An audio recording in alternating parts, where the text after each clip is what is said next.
RF చెక్కులు గాని కళ్యాణ లక్ష్మి చెక్కులు ఏవైతే ఎమ్మెల్యే క్యాంప్ ఆఫీసులు ఇస్తున్నారో అవన్నీ డేట్లు అయిపోయినా కూడా ఆ ఎమ్మెల్యే పంచుతలేడు. నియోజకవర్గంలో దాదాపు 200 పైగా కళ్యాణ లక్ష్మి చెక్కులు ఎంఆర్ ఆఫీసులు ఉన్నాయి. జమ్మికుంటాల 110, హుజరాబాద్ లో 78, కమలాపూర్ లో 47, వీణవంకాలో 30, ఇల్లంతకుంటాల 35-40 చెక్కులు, దాదాపు 200-250 చెక్కులు నెల రోజులైంది వచ్చి. ఇంతవరకు ఆ ఎమ్మెల్యే కనీసం ఆ చెక్కులు డిస్ట్రిబ్యూట్ చేయాలి, పంచాలి అని చెప్పి సొయ్య కూడా లేదు అసలు. మరి ఈ రకంగా అతని పనితీరు ఉంటుంది, ప్రజలు ఇబ్బంది పడుతుంది. ఇప్పటికైనా చెప్తున్న ఎమ్మెల్యే గారు, మీరు మమ్మల్ని పంచనిస్తలేరు అంటే కోర్టుకు పోతున్నారు, ప్రోటోకాల్ అని మాట్లాడుతున్నారు. మీరేం చేస్తారు? మా ప్రభుత్వం చెక్కులు, మా ప్రభుత్వం డబ్బుల్ని మరి ఎందుకు పంచుతలేరు? ఇప్పటికి వచ్చిన సంవత్సరం లోపలనే దాదాపు సీఎంఆర్ఎఫ్ కి 1000 కోట్లు ఖర్చు చేసినాం. ఏది ఉట్టి సీఎంఆర్ఎఫ్ చెక్కులు మొత్తం రాష్ట్రంలో. మరి మేము మా ప్రభుత్వం రేవంత్ రెడ్డి గారు ఇచ్చే డబ్బులు కూడా నువ్వు పంచలేకపోతే సొయ్యలేకుండా ఇప్పుడు మేము డిమాండ్ చేస్తున్నాం.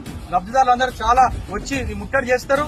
ఇమ్మీడియట్ గా ఆ చెక్కులు పంచాం. మేము ఆర్డీఓ గారు కూడా, అడిషనల్ కలెక్టర్ గారు కూడా మేము రిక్వెస్ట్ చేస్తున్నాం. దయచేసి బెనిఫిషరీస్ ఆఫీస్ కి వస్తే మీరు అధికార పరంగానే వాళ్ళు సంతకాలు తీసుకుని ఆ చెక్కులు ఇవ్వాలని చెప్పి మేము అక్కడ అధికారులకు కూడా మేము ఇన్స్ట్రక్షన్స్ కూడా వాళ్ళకి మేము రిక్వెస్ట్ చేసి కూడా జరిగింది. ఎందుకంటే ఎమ్మెల్యే ఇక్కడ పట్టించుకుంటలేడు.